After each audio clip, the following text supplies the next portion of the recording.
Hi guys, and welcome to another video on our channel, Bobsy Bounce. So guys, you guys have been watching our car reviews, you've been watching our toy reviews. Today we have got for you a watch review. So in front of us we have a Rolex Submariner 2020.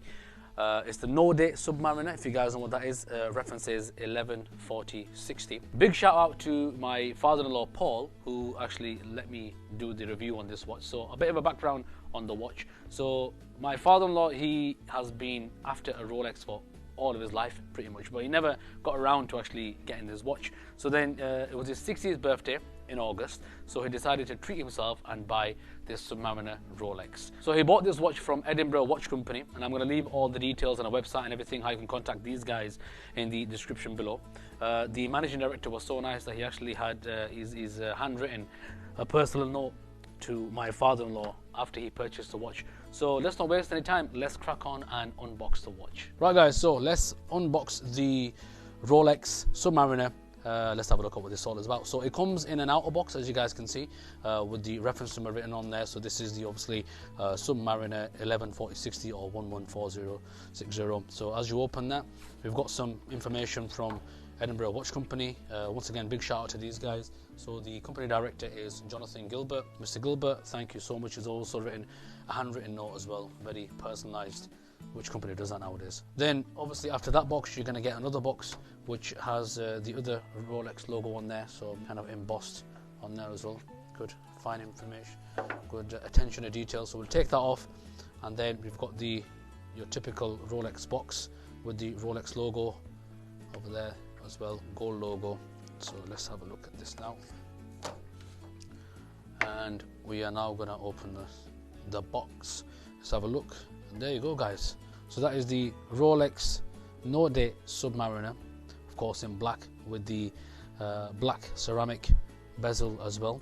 So normally these bezels, they were actually in steel, but then I believe I was in I think, I'm not too sure, don't quote me on this what year it was, I think it was around about 2005 where they changed them to the black ceramic bezels. So this case is 40mm, and it comes with the sapphire glass. So this watch is also water resistant up to 300 meters or 1,000 feet. I mean, I don't know who's going to be going that deep into the water, but it's there. If you guys are interested as well, the caliber movement is 3130 on this one, and it's also got a folding clasp. We'll have a look into the watch in a second. Let's have a look at what you get in terms of paperwork. So to begin with, you get, we'll have a look. So you get like what's called the guarantee card.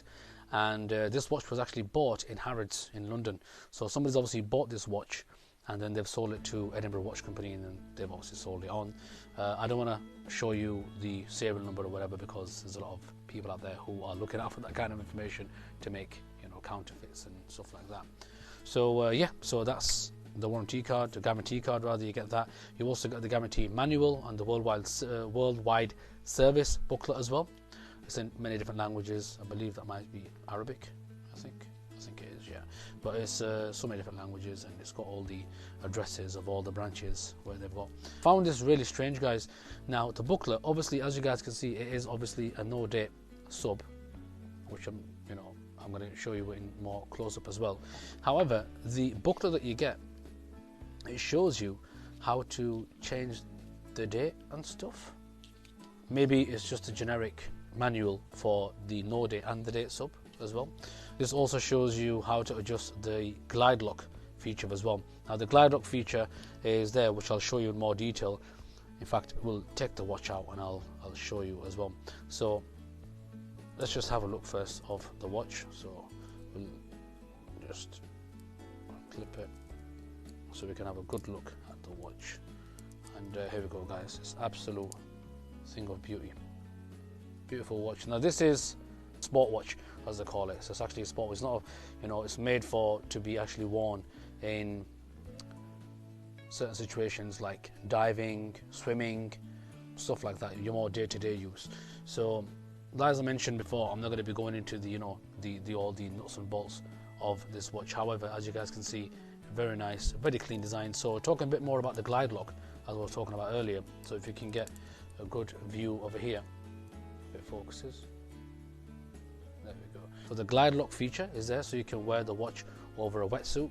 So if you're going diving or wherever, you can basically watch this. You can wear this watch, sorry, over your wetsuit, and then you don't have to actually take out any links or anything. You can simply just adjust it from there. Very easy to adjust.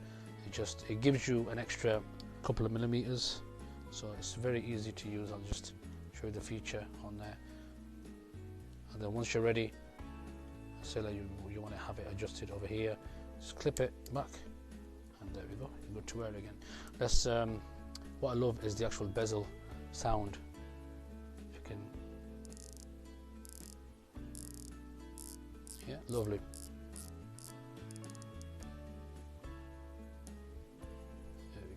Now, I just want to talk about this watch in terms of the pricing as well. So let's just put this watch back actually.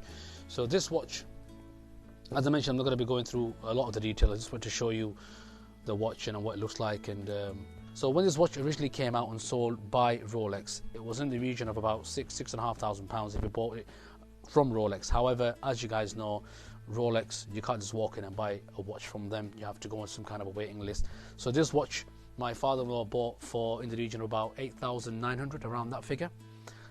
However, Rolex didn't even, well, my father-in-law got quite lucky, and he bought the watch in August, and in, I believe it was September, the month after, this watch got discontinued, meaning the price of this watch is now more expensive. So this watch you're looking at paying in the region of about, or if you do want to buy the watch, you're looking at about 11 to 12,000 pounds for the Note Sub, which is a 40mm. A new version is now out, which is a 41mm. Hopefully I can get my hands on that watch sometime in the future, and I'll do a review on that as well, which is not very different to this watch, just the actual caliber or the movement is a bit different. So if you guys are interested in those kind of things, please leave it in the comments below. I'd also like to mention at this point that this watch is an automatic movement, so basically it doesn't have any batteries. You simply just undo the crown and you wind the watch, and it gives you a 48-hour power reserve. So this watch has no batteries whatsoever, and as I mentioned, it is actually a manual wind. There's plenty more things I can actually talk about the watch, guys. I mean, for example, I didn't mention the actual pearl on the top. I didn't talk about the actual paint that was in the bezel, which is actually titanium. I thought we're not going to be going into a big detailed review about this watch. If you do want to see a review like that, please let us know. And for a lot of you guys, me included actually as well, we don't really get to experience opening up a Rolex every day. So I just wanted to show you guys what it's like to open up a Rolex box and see what you get inside the box and everything, stuff like that. Once again, a big shout out to my father-in-law Paul for letting us borrow his watch. This is his prized possession, so I understand, and I'm going to take good care of this, and you're going to have it back in the next year. And also a big shout out as well to, to Edinburgh Watch Company. Like I said, I'm going to leave their details as well in the description below, so if you guys want to go check out their website and have a look at what the watches have to offer, you can always go to them as well. Ask them for a big discount, they will give you it. For all the people that are really enthusiastic about watches, I'm sorry I've kept this review quite short. The thing is, I've got another review to do for another watch. In fact, where is the limit? I won't get it now. Sorry about that, guys. So the next watch that we're going to be doing is going to be the Tag. So if you guys have enjoyed this review, hopefully you guys are also going to enjoy the review for the Tag Heuer, is how it's pronounced, but we'll just call it a Tag. Please tune in and watch that video as well. If you haven't done already, please like, share and subscribe if you've enjoyed this video. Actually, let's have a look at what I've got on my wrist. So on my wrist, guys, I have got the G-Shock. So this is the GA2100 range. The only reason I got this watch is because it actually looks like an AP, and it's a lovely watch, and they're sold out everywhere. It's not very expensive. You can get it for about £100 from Amazon. But I'm a big fan of watches. So anyway, guys, if you guys enjoyed this video, like I said, like, share, subscribe, and hopefully we'll catch you in the next video. This is Bobsy Mounts, signing out.